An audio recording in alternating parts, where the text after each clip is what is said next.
honored to see all of you not stuck in one modality. Because if we're going to reach people, it's going to take more than one modality. So thanks for coming. Thanks for this. And I get to introduce our star, who happens to be named Starr. And I'm going to read it, okay? So Starr Sheppard Decker is a spiritual healer, business leadership educator, and sustainable systems strategist. She is also a professional vocalist, public speaker, ordained esoteric minister, and founder of Radical Revelations, Healers Huddle, and the Flow and Grow Collective. You can talk to her about that later. After nearly giving up her own practice, trying to do everything else, Starr superpower is meeting her clients right where they need it most, and both the mindsets and strategies of running a business. She especially loves teaching other neurodivergent healers, leaders, and change makers ethical and edgy approaches to leadership, selling mindset, time management, personal and spiritual growth, business systems, visibility, and more. Starr's passion, as will be evident today, is teaching her people how to effectively lead themselves, their businesses, and their clients so that they can enjoy making a big impact on the world while running a practice that is sustainable, profitable, impactful, and fulfilling, all while being exactly who they are. And every little thing that I pause to say, I cut my hand through it each time. Okay, so please join us and we'll start.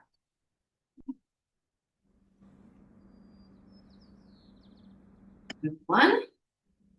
Can everyone hear me okay? Can Zoom hear me okay? Awesome. You're too young to read. My preschool teacher told me in the first day of preschool when I was 4 years old. She didn't believe me when I was reading something from a book from her. She argued with me and told me that I was lying. When I got in the car to go home, I told my mom about it. She was appalled and pulled me from preschool, let me stay home with my grandma, who let me watch Sesame Street, and my favorite, Electric Company. Anyone remember Electric Company? Yeah.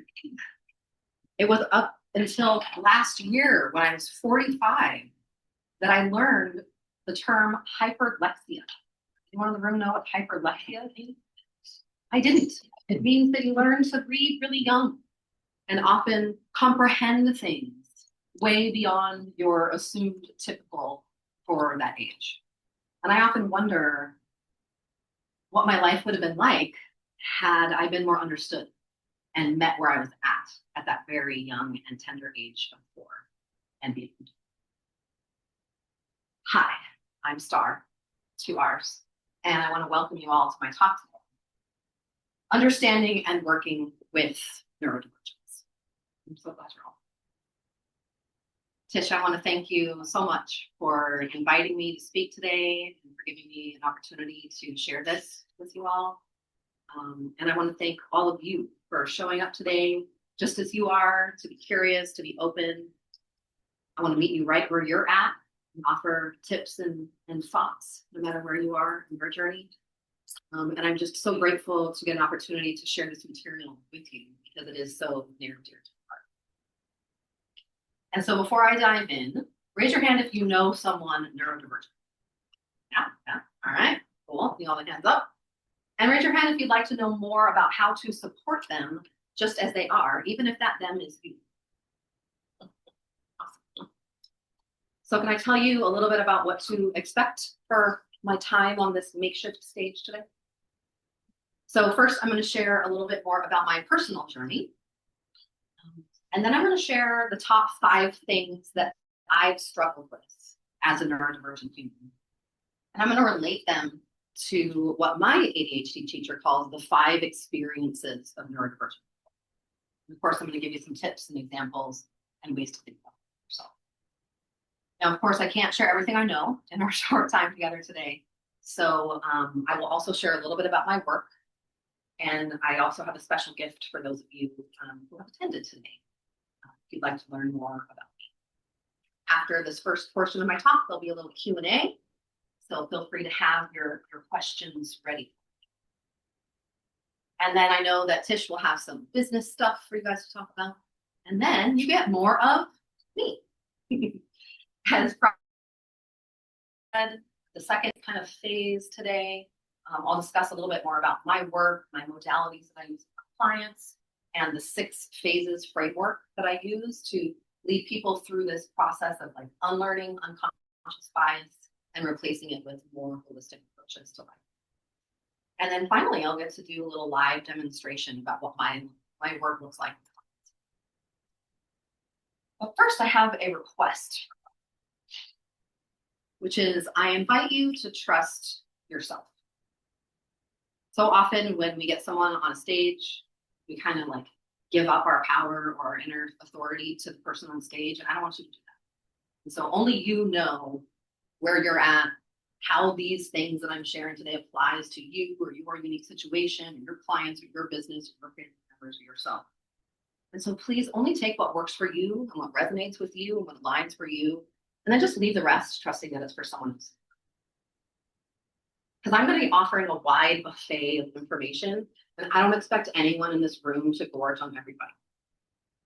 And so I invite you to trust yourself, to take a deep breath, and to connect with your own body and your own heart, and to be open to learning something new today. Maybe even just one thing, and trust that even that one thing can make a difference for you, for yourself, for your people. And so to start, I'd like to share my most important message today, which is most of the issues that we experience as neurodivergent people are not actually our issues. They're issues of inadequate support. And this is what I think people need to know about. So I've got a handout. Don't worry, that quote is on there. Tish, will you hand this out, please? So this will be a little guide for you to write down some of the stuff I say, if that's helpful. And there's a little resource list on the back too. Take with you. And so a little bit of my story.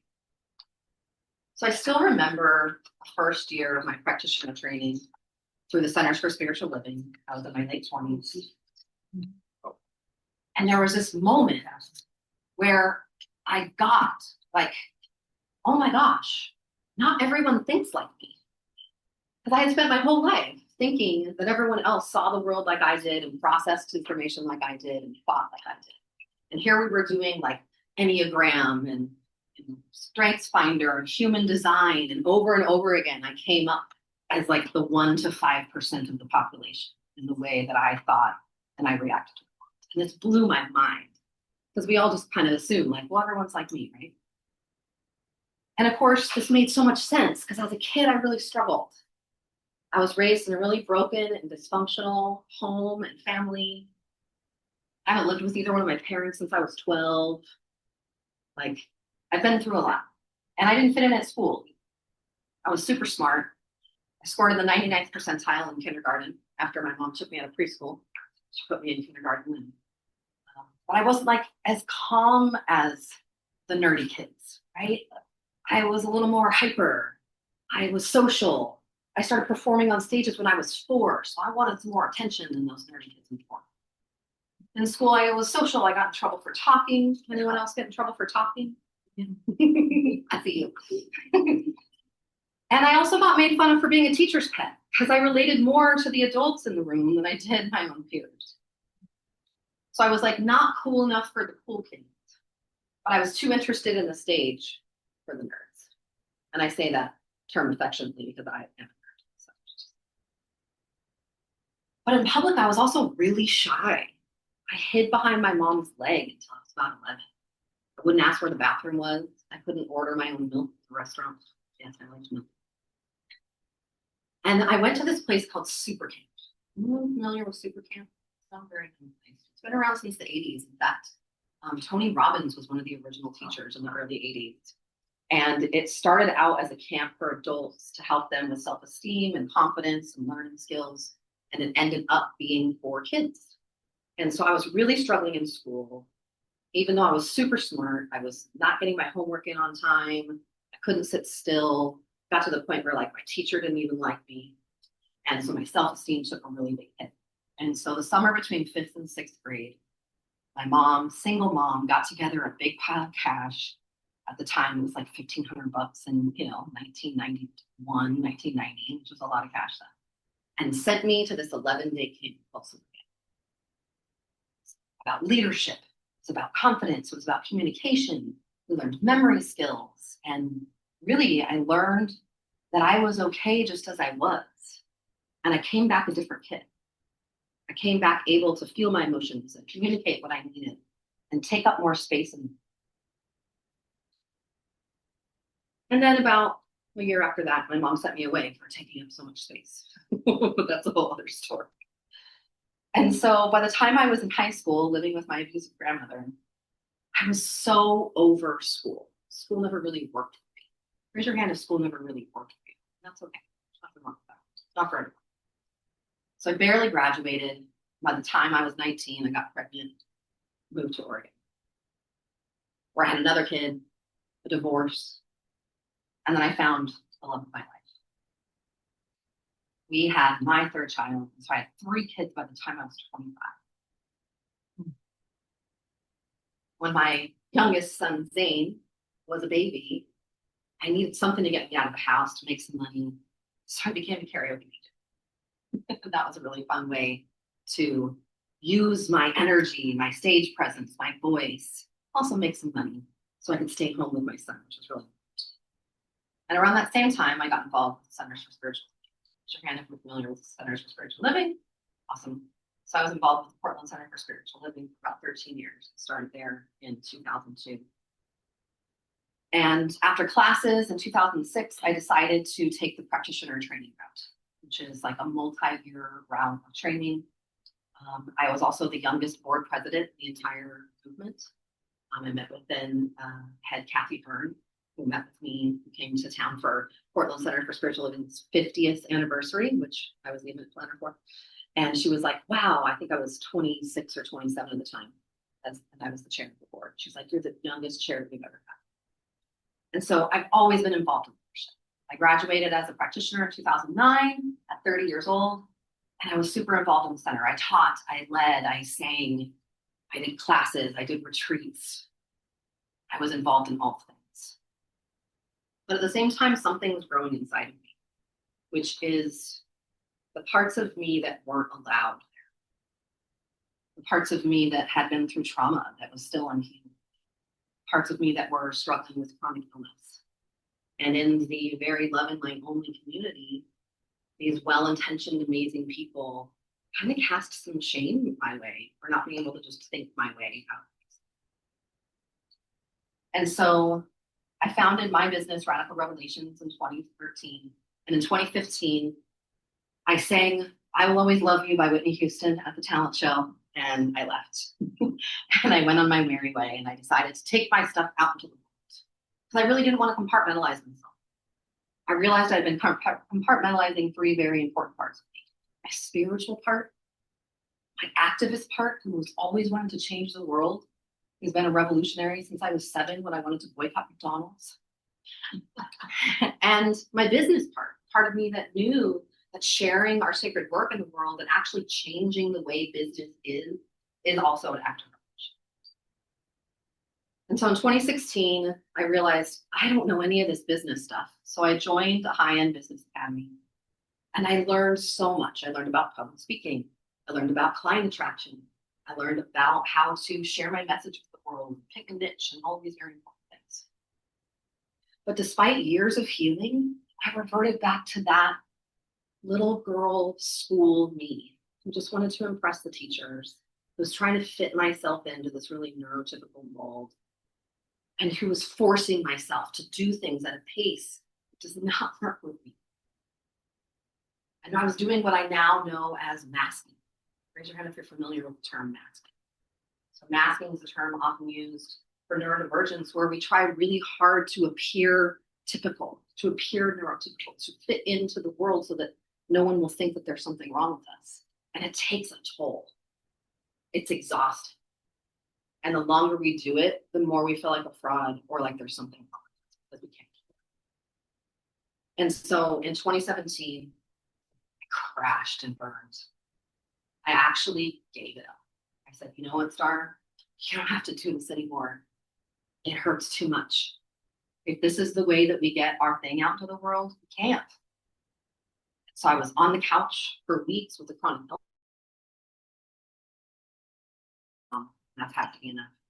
And after a few weeks, as the dust settled a little bit, that little voice of purpose whispered, said, what if it's not that you can't do the thing? What if it's that you have to do this thing a different way? And so in 2018, I committed to only working with myself, to catching myself if I was getting back into that masking zone, push and force, and gotta do the thing, that kind of like hungry, scarce place that I was coming from. And that's when everything changed. My business that had been barely making any money for those years that I was pushing so hard, I started making more profit each month for the first 9 months of that year until I finally plateaued. People were noticing.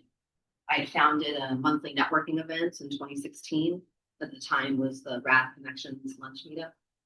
And people were noticing that my talks were different, that I was more grounded, that I felt more alive. There was something, they're like, well, I always liked your stuff, but there's something extra now that you're bringing to the table. And so that change for me paved the way to what I teach now, to how I lead.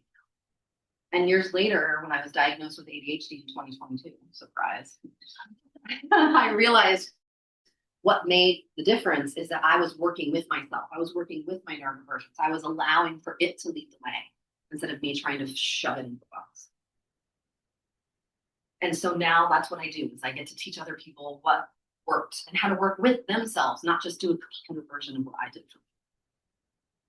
And in 2020, when the world shut down, I did a pivot your practice challenge that turned into a program. While everyone else was trying to get their business online, I had been doing my business online because I was unschooling my son for years. So I got to teach some of those. I got feedback that people really loved the way that I taught things like business and systems and technology alongside with the deeper inner work that I do and the unlearning of our societal program.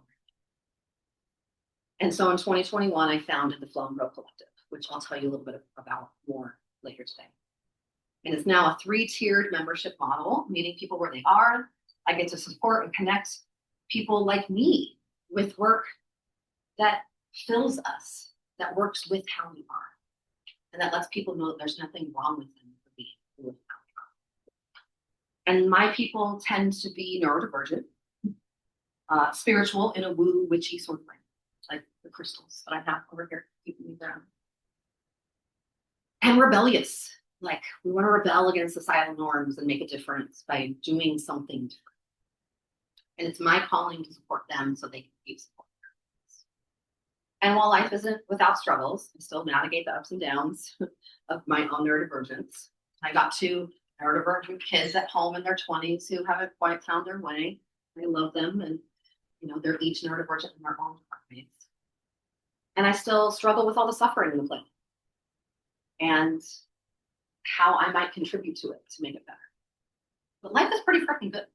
I'm still with that guy who I met shortly after my first awful marriage. We're celebrating 23 years together this year. And we still love each other and laugh a lot. Thank you, Judith. It's pretty great. We both come from very broken, dysfunctional homes and families, and neither one of us actually know anyone who's been together 23 years and still like each other. And so it's a pretty big feat. And I get to do what I love and support people who align with my values. And I feel like my life's experience and my wisdom is getting used. And in my free time, I sing professionally. And I watch things that move my heart. And I play Nintendo when everyone else is. I feel really blessed. And I will say, though, that along the way, I've received a lot of support. So I did not get here. I've been on the receiving end of traditional therapy, EMDR, Hakomi, direct neurofeedback, energy healing, acupuncture, homeopathy, somatic healing, breakthrough therapy, inner child work, and parts integration. I've had past life regression, some hypnosis, healed mother wounds, and generational trauma. I've gone on silent meditation retreats, had spiritual counseling and mindfulness training. Anyone relate to any of those millions of And I'm so grateful. And I know that I wouldn't be here without all that support. And there was definitely some harm done along the way by well-intentioned people who didn't understand how to actually meet me where I was at, who didn't understand trauma or neurodivergence. And without that understanding, I've been pathologized, pitied, and harmed by those who I've trusted to help. And so my hope today is to highlight what I've struggled with, what worked and what didn't, so that we can all shift. And I hope you leave here today with a little less judgment and a little more understanding. And so before I dive into the meat here, just real quick, like you might be asking yourself, we keep throwing around this word, and I know we've got all these pieces of paper around talking about ADHD, but like, what is neurodivergence? So put simply, neurodivergent person is someone who processes information differently than what is considered typical. These variations in development and processing cover a wide range, including ADHD, autism, dyslexia, Tourette's, hyperlexia, and many others. Personally, I deal with ADHD and a little bit of autism.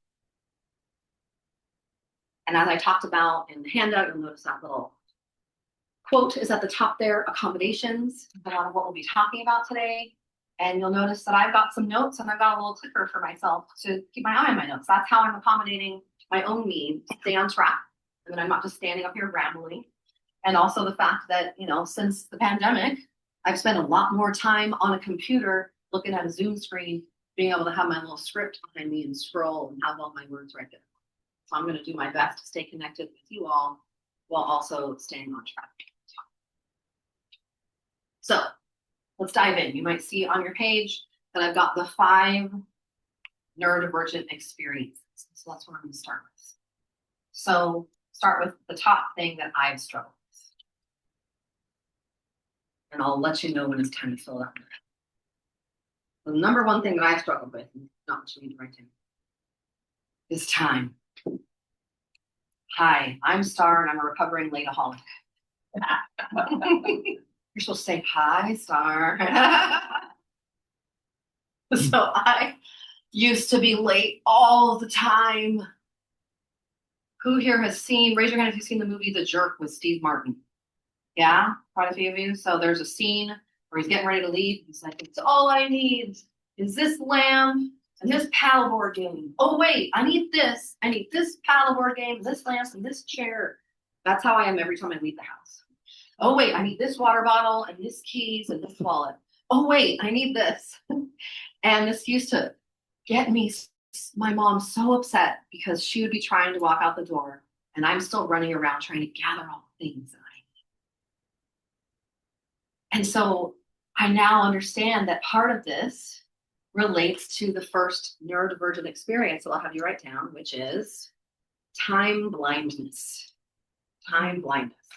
A very common neurodivergent experience. And what that means is in the neurodivergent mind, there's either now or not now.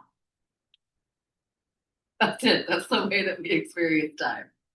So 15 minutes before we're leaving the house, it's not now. I don't need to get ready yet. And now is the time. I see some residents over here. Now is the time that we're leaving the house. Oh crap, I need to grab all the things that I need to get ready. And so I was one of those people that would kind of storm in half an hour to an hour late for everything, and a hurricane of apologies. And I'm so sorry, I forgot that and this, and I forgot that. And I just have so much compassion for that version of me. I've been like that for about a decade. I have compassion for anyone who's still there. And I jokingly say this to my friends, but it's true, that it took me probably 10 years of an average of 3 to 5 minutes a year for me to actually be on time of me working on this issue. And one of the ways I know you'll appreciate as hypnotherapists was I stopped calling myself a late person. But I also couldn't say I'm not late anymore because that wasn't true. And so I started using this magical phrase that I love, up until now. Raise your hand if you're familiar with the phrase, up until now. Up until now, I've really struggled with being on time. And that phrase honored the past and also gave me an opportunity to create a different future. And then I had to work with my own time blindness.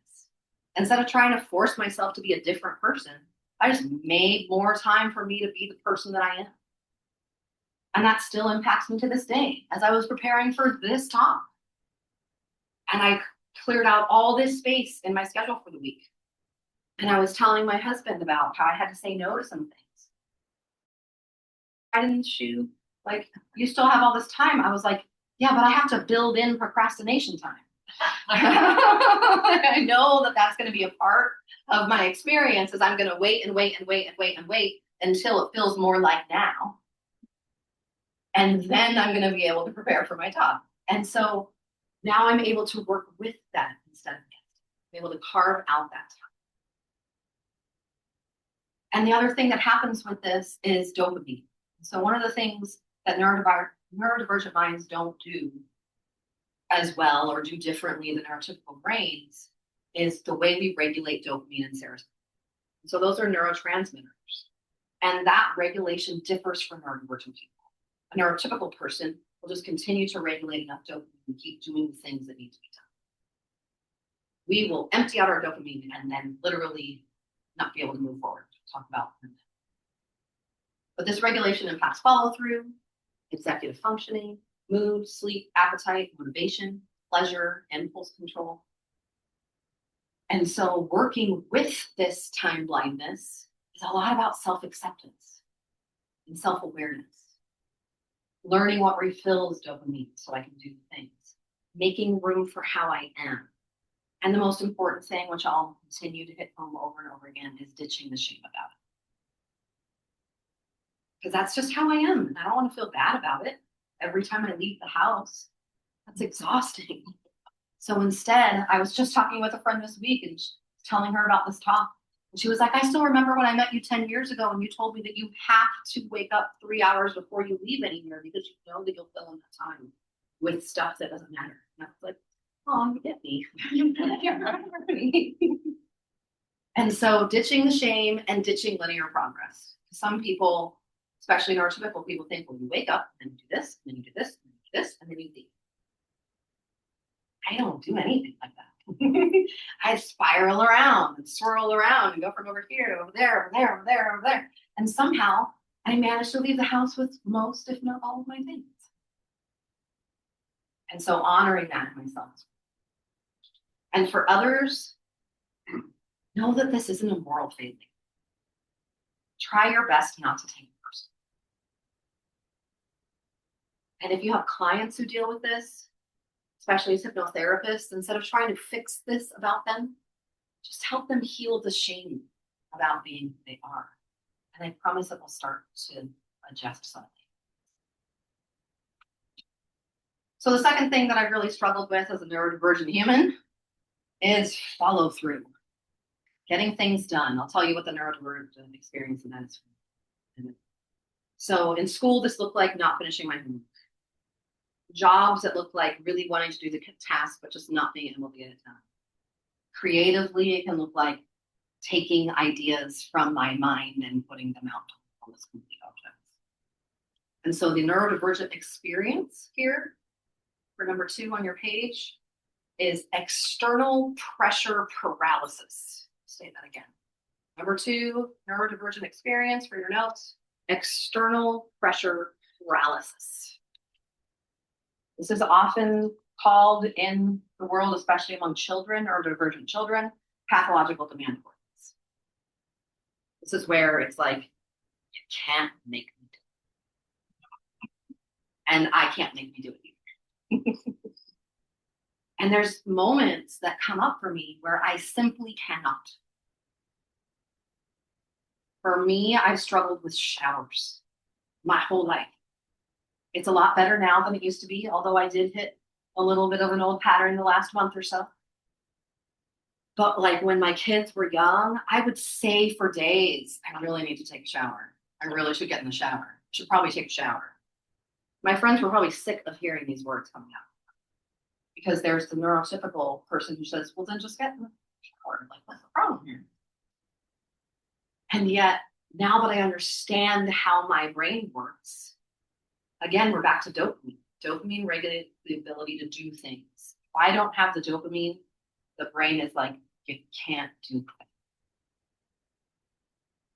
And there's also a whole other issue of transitions. You can struggle with transitions, ending one thing and starting another thing. That can impact this external pressure. Now, we can be experienced by others as being stubborn or obstinate or defiant. The truth is that we need to feel like we have a choice. It's not about neurodivergence and it's not in your resource list, but it's called The Four Tendencies by Gretchen Rubin. And I use this book when I start work with private clients. And she talks about how we respond to pressure, how we respond to expectations from the outside, and how we respond to expectations from the inside. And of course, like most of these typing tests, I score in the very small percentage of the rebels. And the rebels can't do what you want them to do, and they can't do what they want them to do.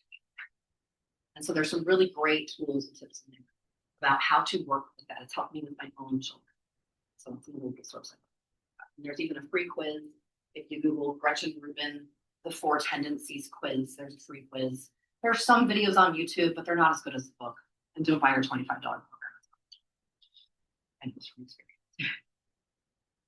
This also can happen when we are in overwhelm and we're not regulating our emotions in our nervous system well, which I'll talk about. But really, we need to feel like we have a choice and we need to feel safe. That's the most important thing when navigating this particular experience.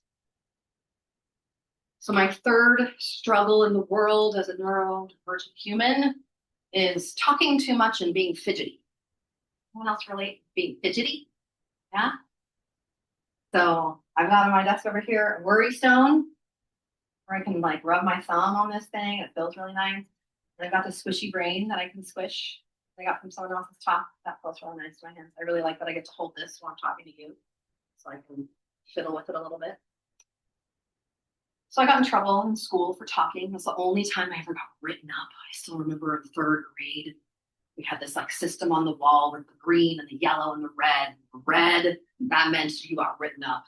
And I still remember having to go hold the red because I was talking again. That was my way of regulating my emotions.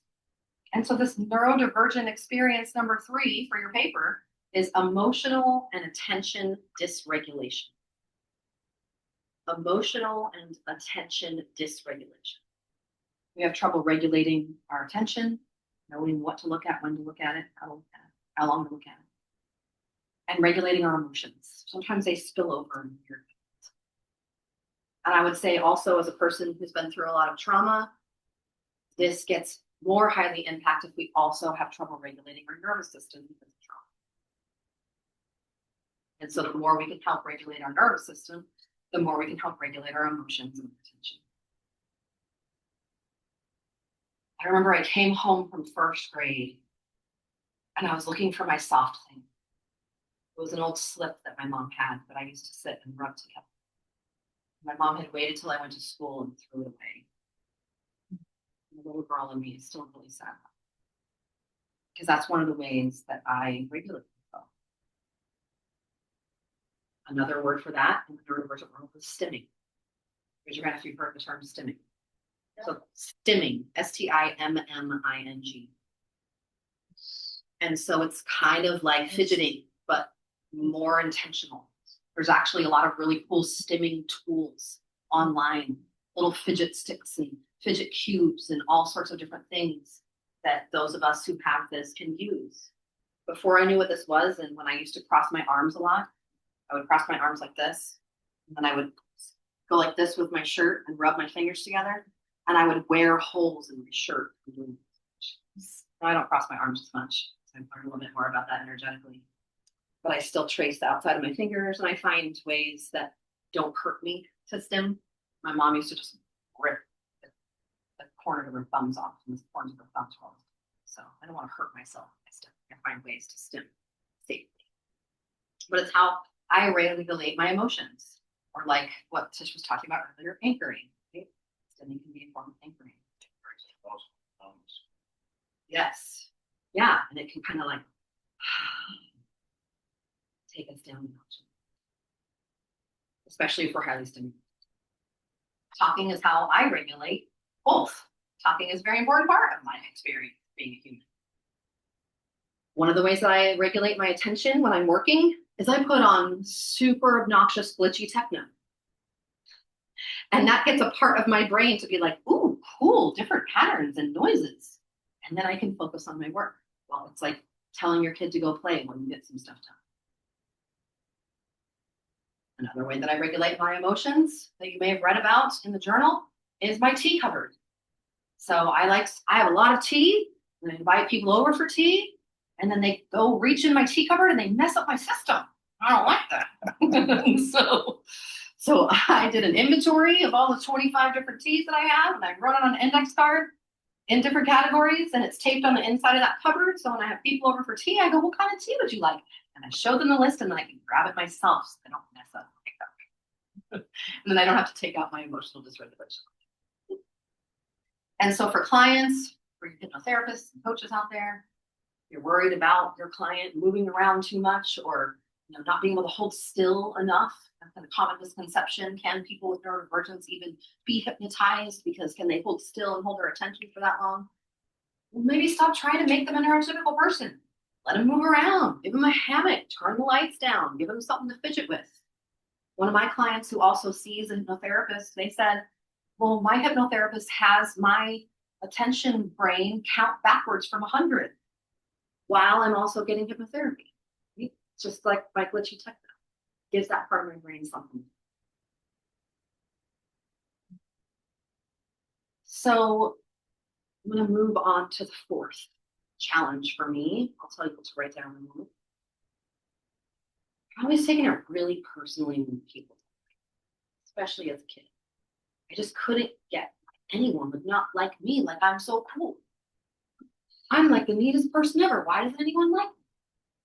I still remember in like 4th grade when I was the only kid in my entire class who didn't get invited to this pool party.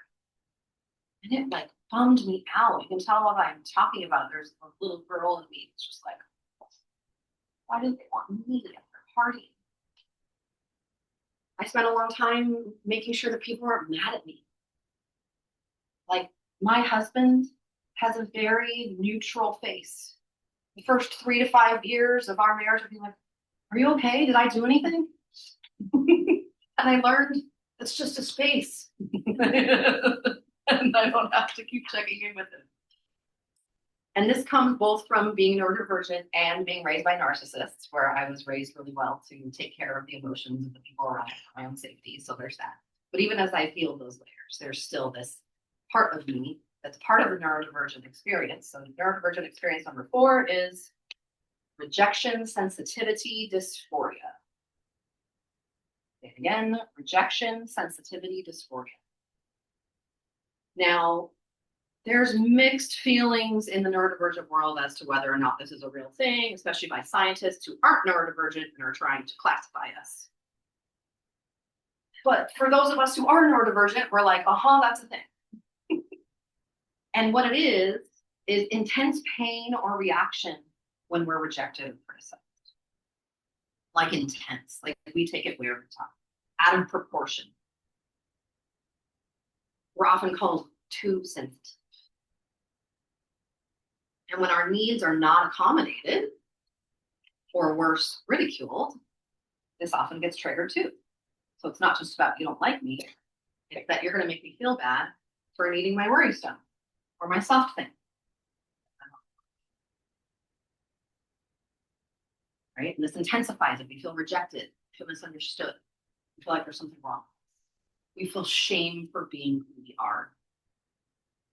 Now, this could make us isolate. We start to reject ourselves. And this is a defense mechanism, right? I'll reject me before you reject me. See, I beat you to it. And we end up alone. And lonely. We can also be really hard on ourselves or overly apologetic, especially if we've been socialized as women. Women tend to also be overly apologetic. We can fall into the trauma response of fawning. I'll just make you really happy so you don't hurt And I'll be honest that it still comes up. Done a lot of work on this one. I can logically understand that it's actually a good thing that not everybody likes me. That would be silly if everyone liked me. Because then I can really know the people that do like me are my people. There's still that little girl inside that just we all have that. But it's especially intensified for neurodivergent. I'm really grateful for my own coaches who remind me when this is getting in the way, sharing my work with the world. It gets in the way of marketing and sales. We don't want to go through the numbers game that is selling anything, which is a bunch of people are going to say no, no matter what you're selling, whether it's a service or a product. I have to regulate myself before I look and see if anyone's unsubscribed from my email list. Even though I know logically that's actually really good because it makes space for like I don't want people on my email list who aren't actually interested in receiving my emails, right? And that little part.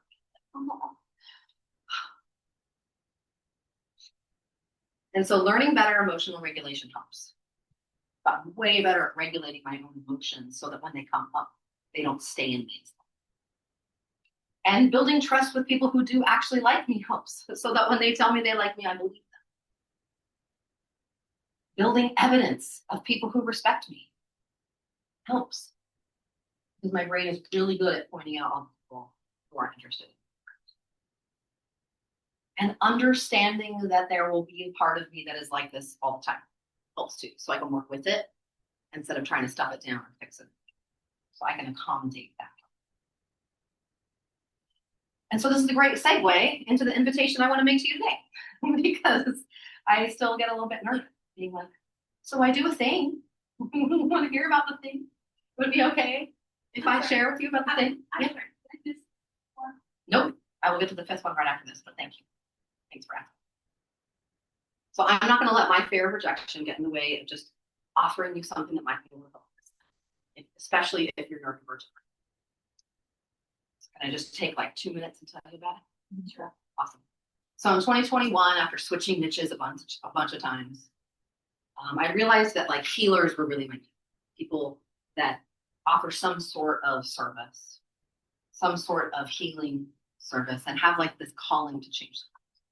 And so this monthly event that I started in person in Portland in 2016, that had been brought online in 2020, everything got brought online in 2020. I rebranded it to Healers Huddle in 2021. It still happens every third Tuesday of the month. And then in 2021, I also launched the Flow and Grow Collective. It's the 3-tier membership model that allows me to meet people right where they are. And I do charge a lot for my private services because they're worth a lot. What I do is really unique. And I love to teach, and people really appreciate my teaching style. And not everyone can afford to work with me. And so I made my lowest tier of Flow and Grow Collective only $97 with no long-term. So that each member can come and enjoy 3 live Zoom calls each month. One is the Healers Huddle, which I already talked about, a little part networking, part community support. We do maybe a 10-minute talk. And we have this thing that we call Healers Pulse, where we discuss what are the themes that we're seeing in the collective right now, knowing that we're all really connected. Just like, what are you seeing with your clients? What are you seeing? Hopes that we can bring that to our clients and let them know. Then I have a Finesse Your Flow training that I do for 45 minutes every month on a specific topic. And then I have what I call Flow Work Co-working, where it's kind of like being in a cubicle, but you're online and you're muted. So we hop on Zoom for a couple hours. Go, what are you working on? What are you working on? What are you working on? Cool. We all mute ourselves. We get stuff done for about an hour and a half, hour and 45 minutes. And then we pop back on the end and say, what'd you get done? What'd you get done? Do you like happy dance? Yay, you got stuff done. And it's great. And this has been through iterations of different themes, but right now I'm on a 3-month cycle of, we do 1 month is self-leadership, the next month is business leadership, and the next month is client leadership. And that's what kind of all of our talks and our themes are talking about.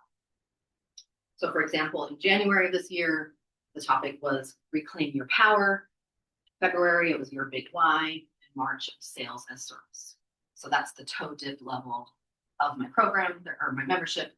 There's also the next level where it's 6 months and you get some coaching, and then the higher level, which is a year, and you get to go out to teams. You can talk to me about that later. You did anything for parents?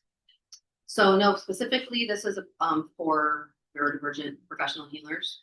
Thank you for asking that. I do have some parents who I work with privately. So yes, but not in my membership program. But great question. And so it is a smaller group, but most of my members have been around for years and share with me how valuable it is for them. They share leaving feel more connected and seen and inspired by their own work. And I got a little quote from one of my members, Seamus, who says, Starr, her community and her teachings make space for all the parts of me to be seen and accepted just as I am. More than anything, that safety to go my own way makes all the other tools work. And so as a thank you for being here today and for caring about neurodivergent leadership, I would like to offer all of you the month of July for free. And no credit card required or long-term commitment. You can just come check it out, access these 3 events with me, and then you also get access to the 200 plus hours of recordings that I've been doing these trainings since. And so the link, and you can also check with me later about that, is radicalrevelations.com. That's my business, radicalrevelations.com/OHA. Now this is only for new members, this offer, just because I want to give you a chance to check it out. So if that interests you, it's radicalrevelations.com/OHA. What ages do you start with? For my clients, Yeah. I mean, 18 to 80 is basically. So these are professional healers. So these are people who, but as far as my personal client, my private clients, I've worked with teenagers before. I think the youngest I've ever worked with was like 14. Yeah. I also work with a lot of people in the LGBTQ community. So thank you for receiving my offer. If it's not for you, no pressure at all to join. And you'll also get an opportunity later to think about it. I wanted to let you know what it is, and we can talk more about it. Okay, so back to the 5th thing. So the 5th thing that I've struggled with as a neurodivergent human is messy spaces. Anyone here struggle with messy spaces? Anyone? Am I the only one who has a cluttered house? Okay, thank you for your honesty. And I remember my grandma in high school would come in and be like, oh, look at this place. How can you know where anything is? And I'd be like, ask me. Ask me where it is. I'll tell you. It's over there underneath that sock next to that piece of paper. You know, I have that. Exactly. And I remember hearing a quote years ago that made me laugh and feel validated that says, well, some people just like things out where they can see. Like, yeah. And so, you know, I will admit my ADHD home is probably a combination, the mess of it is probably a combination of many different traits. But this 5th neurodivergent experience helped me to understand a big part of it. So the 5th neurodivergent experience is object impermanence. Object impermanence. So we'll forget to do things that are important if they're not right in our face. For me, this could be supplements. It could be daily practices. It could be like, I'm going to do a thing that I really want to do that I know is good for me. And it's not even that my rebel is resisting it. It's that I wake up the next day and forget it exists. And then a week goes by and I go, oh crap, that thing exists. Oops. And in the past, I had so much shame around this. And then that shame would compile, which would make it harder for me to pick the thing back up. This could be managing items like plants or animals. If they're hiding somewhere in the house and you don't see them. It could be all sorts. It could be people in your life that you forget to reach out to who, oh my gosh, I adore that person. I haven't thought about them in years until they pop up on Facebook. Whatever happened to that person? Well, they weren't in my field of vision and I forgot they existed. Not because I'm a jerk, although, you know, we all have our moments.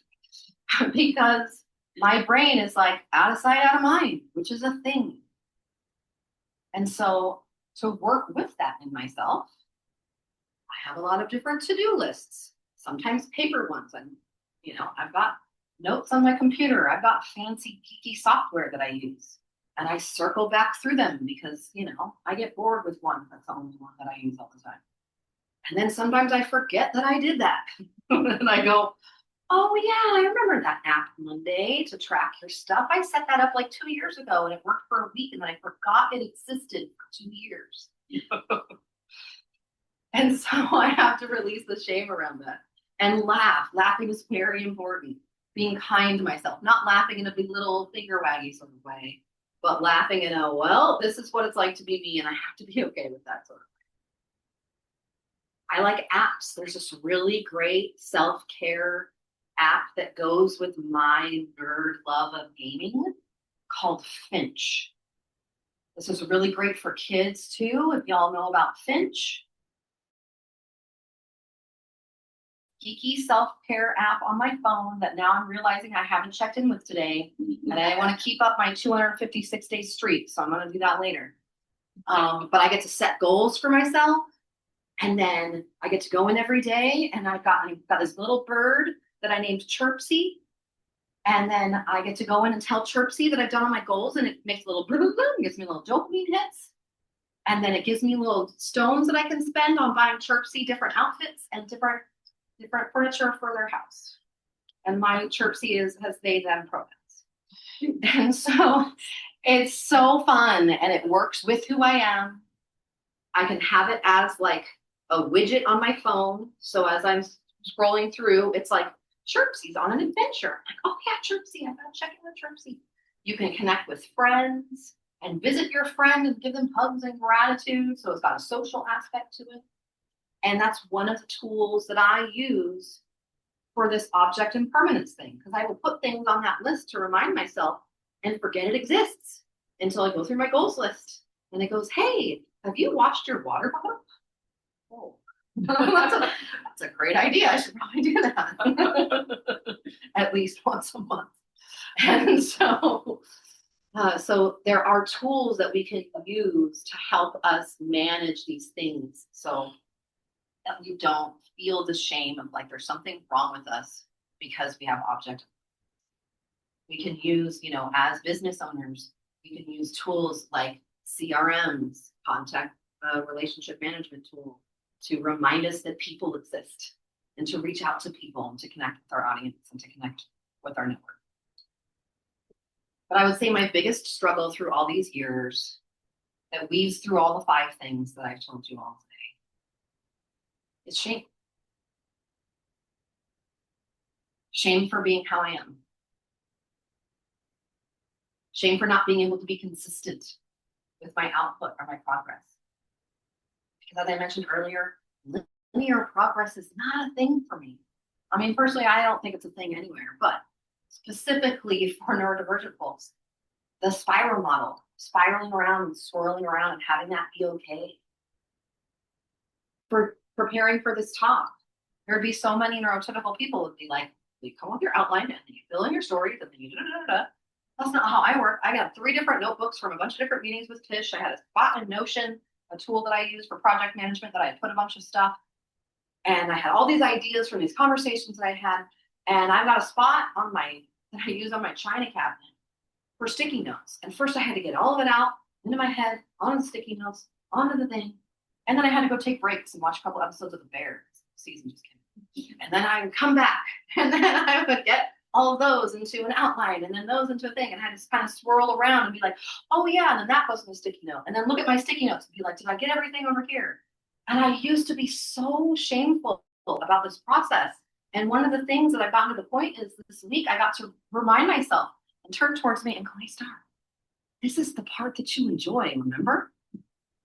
And so I actually had so much fun doing this, even though I had a headache Wednesday and it put me like behind, quote unquote. And there were still some notes that I was typing in this morning, but I was like, oh yeah, I should probably define neurodivergence. Let me add that to my notes. And not having the shame about it helps it to be so much lighter, helps me to work with it, helps me to find creative solutions to work with it. And there's this shame that I think neurodivergent people have for needing accommodations, which we'll talk about again in my second part. Because I look normal and I seem smart. Why can't I just be capable 100%? So there's this shame for not fitting into the typical model. which, by the way, I don't think anyone actually fits into the trauma, but still recognizing that my brain works different. And so if you're working with clients, I invite you to believe that if all you do is help them with the shame of being who they are, that's enough. And all these other things that we're trying to fix or solve or make better, they all get worse with shame and trauma. And trauma especially turns up the dial to all of these things. So if you can help that underlying trauma and that shame for being exactly who we are, everything else gets easier. And we don't magically become this robot of a person that can fit into all the boxes. That actually sounds really boring to me. I don't want to do that. But I can continue to work with myself. And when I'm not feeling shame for being who I am, I can laugh at myself, I can honor myself, I can be honest about what my needs are and ask for those needs to be accommodated. Like telling Tish, I'm going to need my computer right there so that I can click on the little thing and have my little notes to keep me on track. And I can find more creative ways to work with me instead of trying to fix me. And the mentors and the healers and the guides who have made the biggest difference in my own healing journey don't make me wrong for who I am. They see me.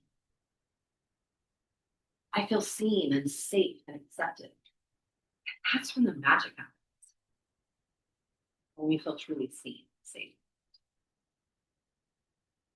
And so whether it's you, loved one, or a client who is neurodivergent, I encourage you to take time to see them without wanting to change them.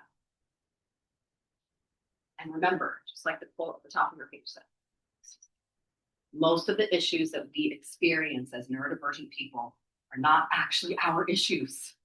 They're issues of inadequate support. And so how will you better support the neurodivergent humans? Thank you.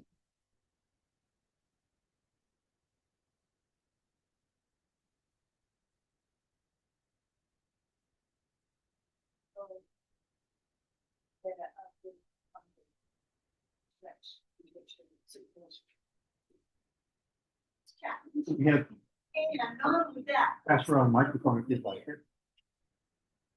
he cares so much.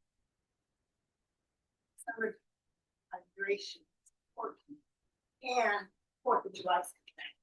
Therefore, Oh, hello.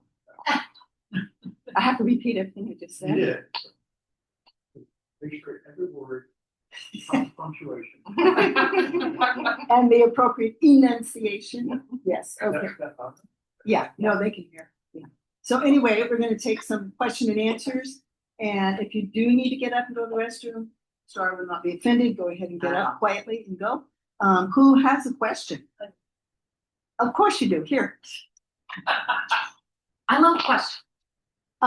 Do you find that nutrition is part would help with you? Because I studied Dr. Taylor. He had the ADD, because I've worked with kids, and he was saying like even the neuron sheath is real thin and crackly, and they need a lot more fat in your diet for the brain. And I just wondering, how do you work with nutrition? Absolutely. I would say I personally don't work with nutrition with my clients, but with myself, it has actually been a very big factor. I remember learning that, neurodivergent kids and really smart kids need a lot of fat to build their brain. I remember when I was a kid, I would go in and just eat butter straight out of the tub because I just needed fat. And I understood that later.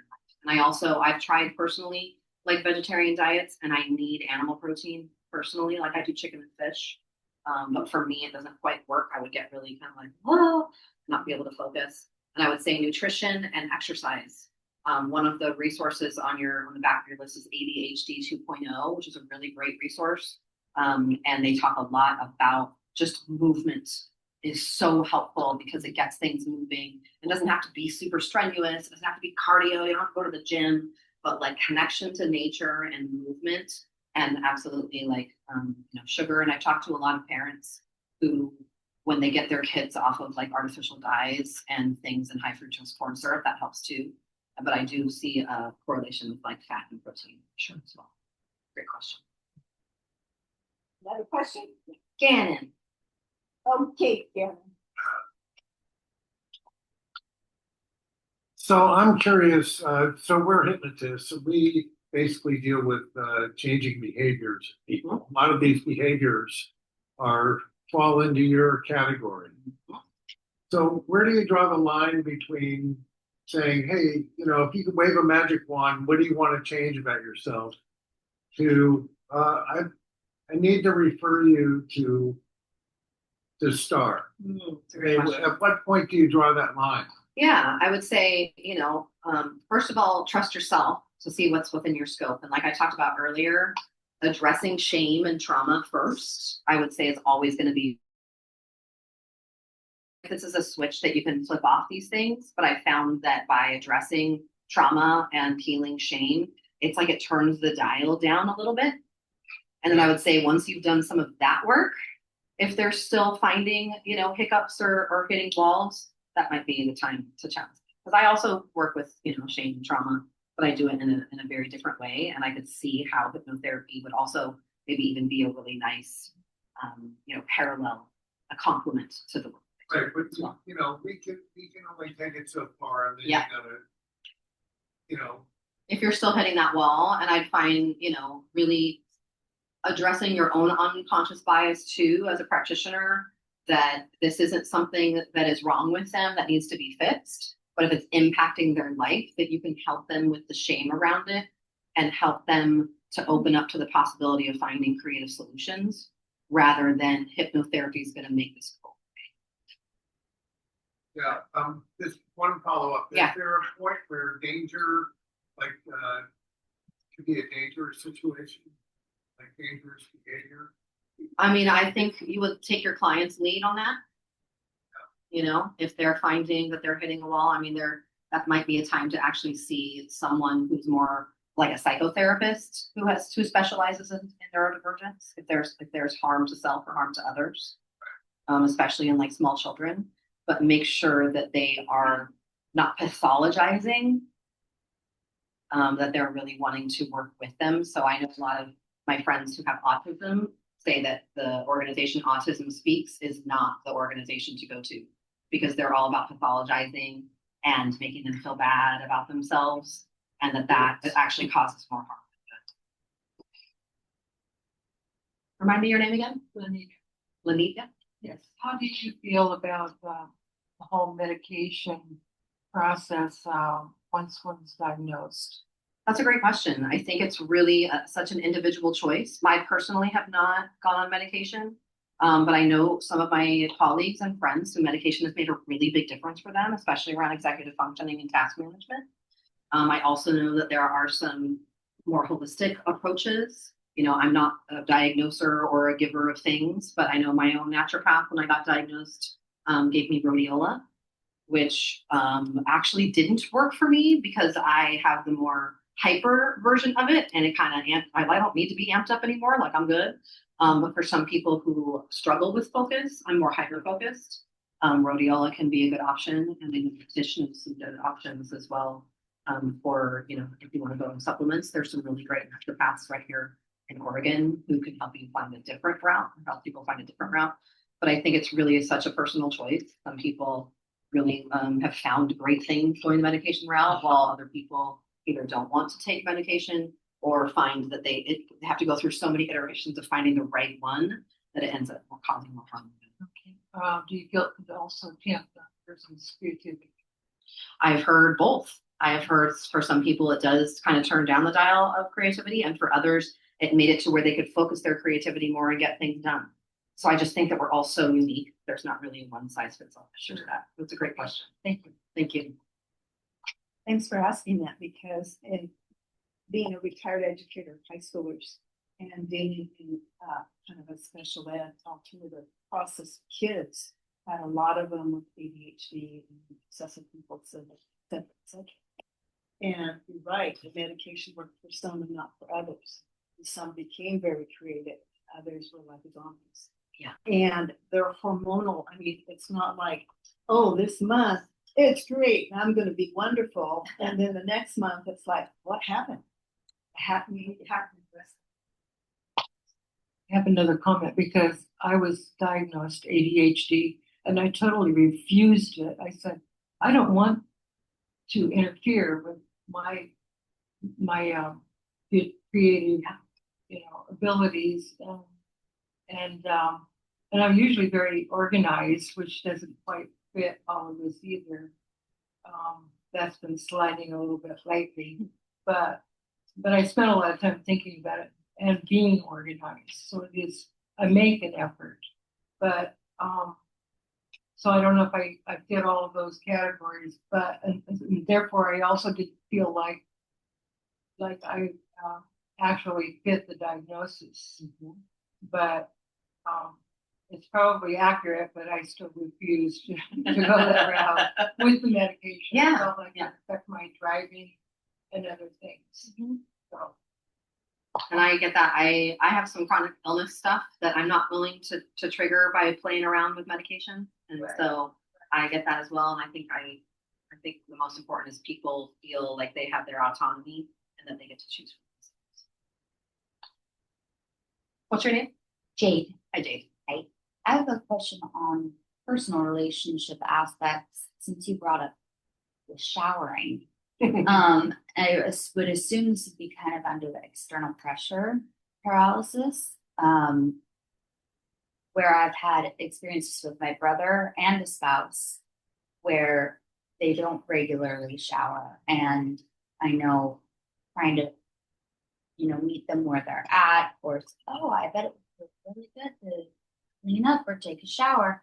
And it's these daily acts of living where it's like, I want to be around you, but like, how do you meet them where they're at and, try and suggest something, but without coming across like we're trying to make them do things they don't want to do. How do you meet them where they're at and still get Yes. your needs met as well? Yes. I don't know if I'm the best person to ask because I can't get my 21-year-old to take a freaking shower. So, but I will say for myself and several of my neurodivergent friends, the other issue is transitions and sensory issues. So my daughter, she has to have like gloves to wash dishes because she does not like the feeling of her hands.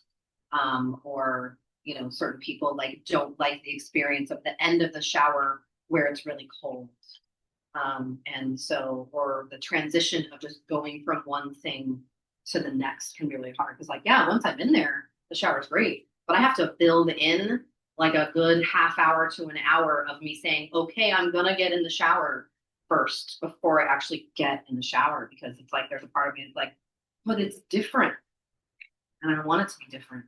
And so I would say, the first recommendation I might have, and maybe later, if you want to be one of my demonstrators, we could even do a little coaching on this, is talking about it from a needs perspective of really asking for their help with that. Like, I don't want you to feel bad about how you are, and we have to share space, and this is impacting me in this way, and so help me out. How can we navigate this together? And how, instead of you feeling like you have to solve it all by yourself, really asking for their help in solving this issue, maybe helping to understand what their unique resistance issue is.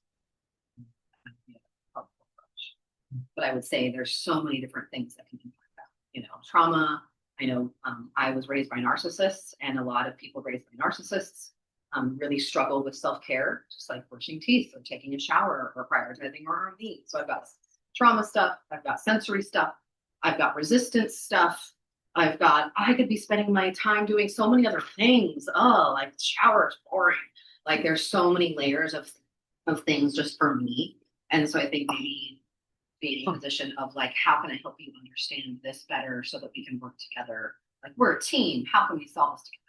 And then also there's some really great stuff in that book, The Four Tendencies that I was talking about, like how to deal with your, partner if they're a rebel, or how to deal with a child who's a rebel. And there's some really great phrases in there that I can't remember off the top of my head that I used with my son that have been helpful. Great question. Hi, so I was Hi, just Judith. wondering, hi, I was just wondering, how does the reward system work with that? For example, if showering is not your favorite thing to do, what would be your favorite thing to do that you can reward yourself with after you took your shower? Does that work? So personally, I this is just a personal preference, but I don't lean towards the reward punishment model. That comes from no, I know, but it all comes from behavior modification parenting style that was introduced in the 70s and 80s, and that really makes it to where if the only way that we're motivating ourselves is through if we get a cookie or if we avoid the stick, that it can be really hard to build just the middle of I'm doing this because I'm finding myself self-motivated. So personally, I don't use the reward method. It doesn't work for me. And I don't use it with my clients either. And so for me, it's more of like, I turn towards myself and I talk to myself kindly and I go, honey, you're worthy of feeling clean. Like to me, it's more of a self-kindness. And if I can come from a self-compassion, self-kindness place of where I'm at, that works better for me. Some other people might, the reward method might work for them. But it's never, I've really rebelled against the rewards. Like, you can't make me, I don't care what you freaking give me. You can't make me do that. So be what you're referring to, that I will feel so good. Oh. No, I hear what you're saying. Microphone in my mouth. I hear what you're saying. It's just, I will just say personally for me, if I frame it as reward, it's a big red flag for me. My inner parts are like, we don't do rewards. You can take your rewards and shove it. And so for me personally, it's more about treating myself with kindness as a standard, not necessarily as a reward. Yeah. A great question. That's what I was gonna say. I have a daughter who could be your twin. Oh my gosh. And the reward system does not work. In fact, it's offensive to her. Yeah. So it's more along the lines of if we're working with dopamine, like do the dopamine first. Yep. So find the thing that, yes, and then we have enough dopamine to carry into the task that doesn't sound like fun. Mm-hmm. So, and that's a really gentle approach, like you said. For her, ADHDers are incredibly intuitive. They know when we're trying to manipulate them. Yep. So they will not play into it. And she's like, she will push back. You cannot make me. I will not be manipulated. Why are you trying to bribe me? And that's not what I want. So it is finding the thing that creates the dopamine, whatever that is, and then leading into, and now I'm shopping. Yeah. It's great because I just heated up the bathroom for 15 minutes, and it's nice and warm in there. So that kind of stuff. Yeah. She definitely is exactly what you're saying. Yeah, that's great. Yeah. And I would say that section of the Four Tendencies book about dealing with rebel children has some really great specific phrases to use in the conversation as well. Because exactly what you said. There's this like, I'm intuitive. I don't like being manipulated. As soon as you're trying to get me to do a thing, I'm out. You can't make me. Yeah. Yeah. What was your name again? My name's Kelly. Hi, Kelly. I'm wondering about dopamine as well, and Mhm. the sort of the more health food versions of dopamine versus the junk food versions. Mm-hmm. I find students who have the demand avoidance will seek a dopamine, so that's correct for them to do, Right. but it's a video game, and it's something that's going to get them in trouble with many teachers, and it's if you don't find a way for them to be doing something, then the administration is wondering, even though they provide training similar to this, they can't understand why sometimes the kid is sitting there refusing to do the thing. And it's, we have to find a way to inspire them, but not have it be coddling the negative pattern. Yeah, absolutely. It's a fine line. I would say, I'm a gamer, so I do get dopamine from gaming, which is why I recommend the Finch app, because that's a great way to introduce the gaming part of my system. That's like, ooh, I get to push a button, but and it's similar to rewards, but for some reason it feels different because it's a game. And I don't know why that is, but I'm just working. And so I would say also textures. Mm-hmm. So like I know that textures are a big thing for a lot of us, and so if you can find stuff like what is the texture that they enjoy, what is the sensory part of the treat that they're enjoying, and can you find a healthier version of that treat that has the same similar like sensory experience? Might be helpful. And also movement, like really exercising and breathing, jumping up and down. I was talking to a teacher recently that, you know, had a few kids like that, and they, you know, thankfully they were near like a field, and they'd be like, okay, go run across the field and run back. And that would give them enough dopamine to then put the toys away. Is that helpful? Thank you, Kelly. Any other questions before we finish up and maybe take a little breather break? Italian soda is worth the double. Yes, it does. And it also works for burping on the mic, which is why I'm not having any. So Starr, my name is Kat Wilson. Yes, hi, I Kat. specialize working with kids who have some hyperactivity disorders, as well as other special needs. I just want to acknowledge, I loved your talk. I loved the way you organized this, and some of the little gems that I especially appreciated is like the one that you just mentioned about the textures, because it sends such a spike of experiences, and anyone who's a neurolinguistic programming practitioner knows how sensory experiences are so powerful. I'm curious, do you some experience, you mentioned something about mindfulness, which I think is ever so powerful. Yeah.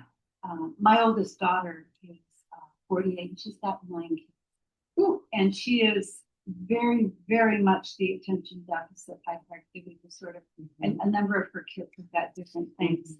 And she doesn't accept hypnotherapy because it's too much against her church, but she will do guided visualization and mindfulness. Yeah. Would you be willing to share some of your experience with mindfulness?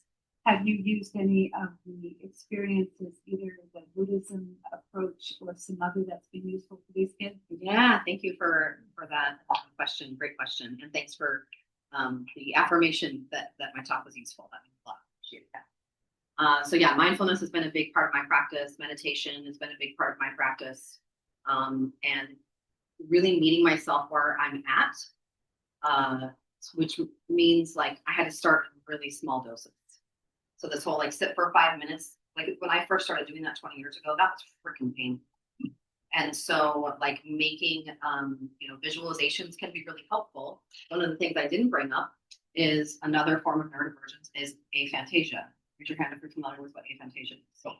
So aphantasia, which I only learned about this recently because I see everything in pictures, is when you can't picture anything in your mind.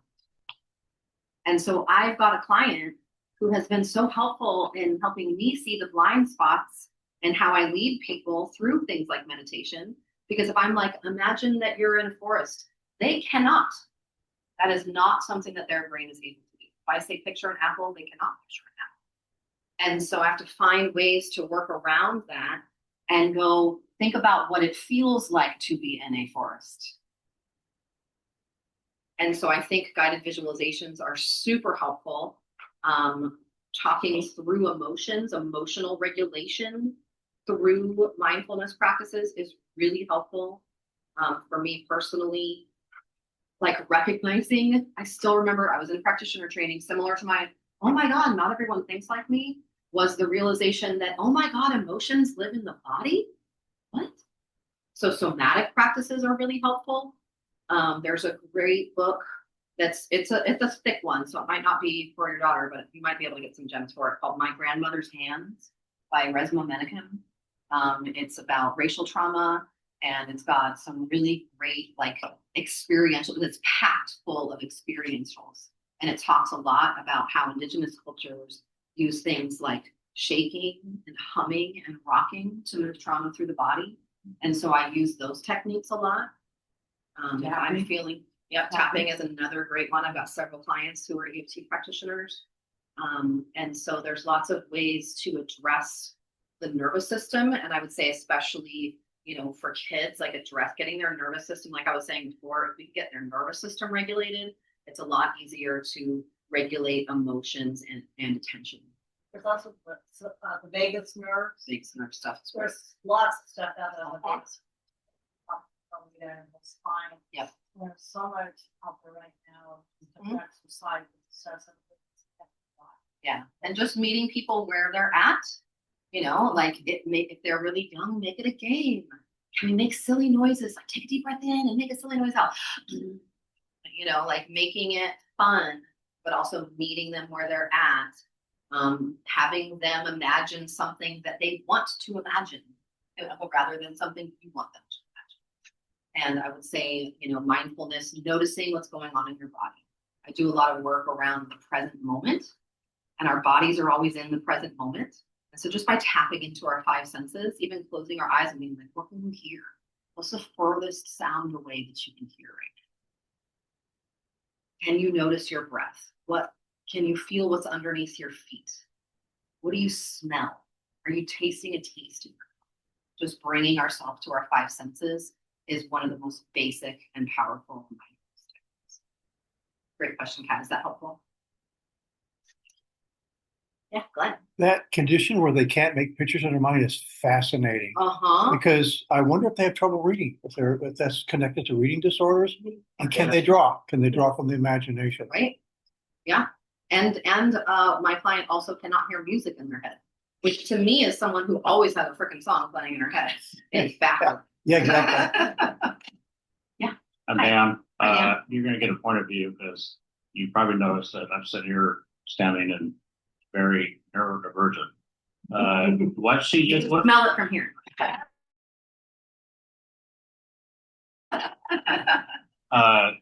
what you just described, I have all the time. I had issues reading. I was just diagnosed in October for ADHD and ASD, and it's been a big turning point in my life. It's been a big hell. I never read early on. Since my diagnosis, I bought 14 books regarding ADHD and ASD. The thought process in my head, I describe it to people as like a white wall. And when I try to get thoughts like Post-its or pictures and I try to put on that wall, they don't stay. There's nothing that adheres to that wall. And so there's nothing really going on in my head except for a white wall. And it's hard to describe that to people and for them to understand it. Getting on earlier with RSD, within the past 2 weeks, I had an episode of RSD that lasted a week and a half for me to get through. Rejection sensitivity dysphoria. Yeah, I had a situation come up that put that in overdrive, and I had people in the community that I belong with that she knows about. They helped me out with that, and it took me a week and a half to finally get through all that. So, neurodivergence, ADHD, and autism by the ADA is listed as a disability, not a label.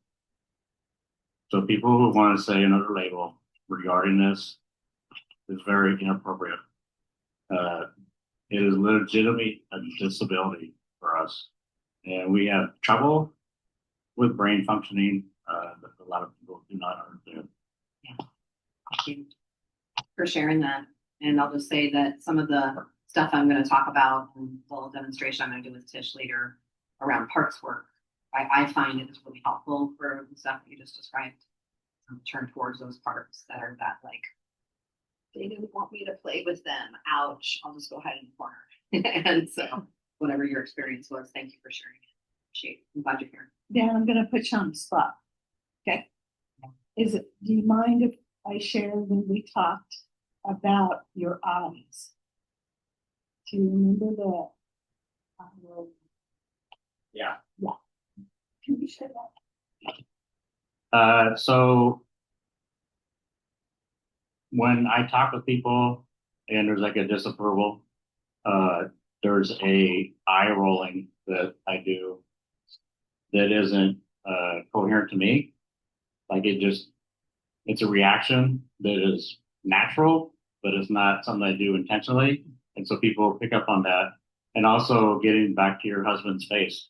I call it the resting bitch face. I was going to say that, but I wasn't sure about You probably noticed that when I was sitting here.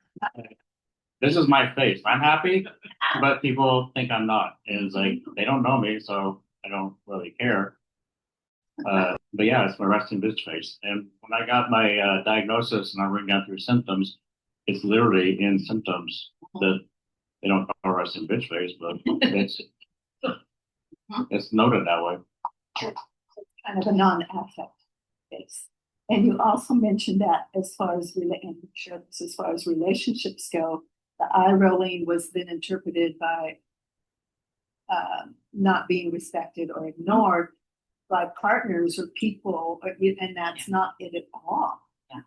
You know, but we have to come to understand these things. So we got 3 more questions, and then we'll take a little break. Yeah. Get off our butts and move our bodies. So I'm very interested in working with disabilities. Well, I have worked with disabilities, but with let's see, I forgot how the word was now. Been doing a lot of that lately, and but with early childhood trauma, right? Thank you. Having been abused as a child, and I'm wondering if there is any connection, or if you feel like that might be a root cause. So I wouldn't go so far as to say it's a root cause, but I'd say that the symptoms of trauma mimic the symptoms of neurodivergence. And so they can, the difference is trauma, once it's healed, can go away, whereas neurodivergence is the way that our brain is built. And so healing trauma will just turn the dial down on those symptoms, but it won't go away. So you don't know of any research that might have been done as to whether that might be a root cause for ADHD or? No, most of the research that's been done about root causes is like, we're born this way. Like it's genetics, like this, our brain was already, like this is how our brain is. This is what you get. Like I said, the dial can be turned up with things like trauma. But it's a different, once those symptoms are treated. Exactly. Yeah. And so I've also had a lot of trauma, a lot of abuse, a lot of dysfunction, and spent like my 20s and 30s healing a lot of that trauma. And so it's like, I am so much more like I've stood here this whole time regulated. Whereas just 10 years ago, I wouldn't have been. I would have been like inside. But I haven't experienced that this entire time because I've done a lot of work on my trauma, but that doesn't mean that I still don't need my notes and that I still don't, I've still been doing my little stimming behind that and stuff like that. And so I'm still great questions though. Yeah, Judith. So I just wanted to say, for those of you who've known me for a while, you might notice it or might have suspected I have probably ADD. I've never been diagnosed, and probably neurodivergent in some ways, although never diagnosed. But I did have the absolute thing where I felt I was never liked. I had a mother who was never diagnosed, but was definitely, oh God, what was it? Narcissistic. Yeah, very, very much so, but never diagnosed. Anyway, so I had, I assumed nobody liked me. I was, believe it or not, very shy, very quiet. Never raised my hand, never. And looking at all of this now from healing, plus being in my 70s. Senior. Yeah, I don't give a crap anymore. I was used another word, but it's like there is hope that with healing and with time, you get to a point where you don't give a flying what people think, and here is who I am. Take me or leave me. Yeah, I just want to say that. That's exactly what And it's okay if you never get to that point too, or if like 95% of you are there and there's still a 5% little girl who wants everyone to like them, like that's okay too. She still exists. So I have a 35-year-old son. He's our youngest. And he was diagnosed at a very early age with nonverbal learning disorder. He spoke very young, and he's still, his language is so eloquent. Everyone that talks to him thinks he's a genius. He doesn't like challenges. He had a job where he worked there for about 5 years. He decided he hated it, he quit, took all his money out from his 401k, $15,000, spent it all, and then was freaking out. He finally got another job. He was laid off. Anyway, long story short, he now has another job. His issue is that he doesn't drive. He has a lot of anxiety. He's on medication. I don't know if he's on the medication he really needs, but he seems to be much better now. He's living with us because he's saving his money to get a place. But so I'm just worried about his anxiety, and that he doesn't drive. But when he was very young, we got him involved in music, so he's a very good bass player. But he can't, people have to pick him up to take him to play music. He can't be a professional musician, which he would like to be. Yeah. Anyway, that's my question, I guess, is how do I help him with his anxiety? Yeah. Well, thanks for sharing that. And I'll just say I'm also a professional musician. Yes, it does suck to not have a vehicle. And I've worked with musicians who don't have a vehicle and take their bass and their amp on the bus and figure it out. So just throwing it out there.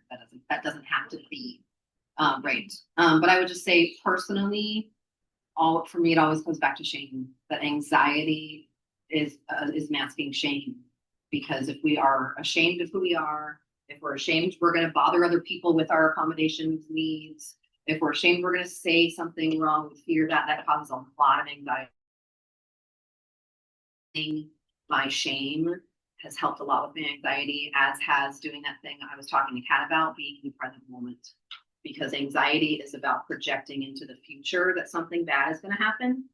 And if we can untwist some of that shame and heal those layers, and then be able to be in this moment more, practice being right here in this moment, what this body is doing, then a lot of that anxiety can calm. And those two things have been the biggest helpers for me in listening. Because I used to be that person that was had this really loud voice that would talk really fast. I took all the space in the room, and only when I started doing inner healing in my early 20s did I realize how much I was masking this deep pool of anxiety that I was feeling all the time that I didn't even know was there. And it took me years to go through those layers. It's not pretty and it wasn't fun, but it was really rewarding and I was really committed to it. And I'm grateful that I did that, but there's not a magic button. It takes years of commitment and the right kind of stuff. Yeah, thank you. Thank you for that. I wanted to ask Joy and Dee and Rebecca if you had any questions. No, so we're doing good. I'm just fascinated as a retired school teacher and, just observing one of our nephews and just the beauty of acceptance. I love the truth in terms of what the presenter is sharing. Just the beauty of accepting who we are and assisting forward. Yeah, thank you. Thank you. I have a granddaughter on the spectrum, and it's interesting hearing you talk and listening to what I've kind of instinctively done when I communicate with her. She's 12 now. She has sensory issues. She always did. As a little girl, she wouldn't eat anything that wasn't crunchy. And so, but now we kind of have some, and we joke about how she's a little neurodivergent and just kind of the fun stuff we do to acknowledge that's her. And that's really great that that's her. Mm-hmm. Yeah. Great. I just want to step over here for a moment. Thank you, everybody.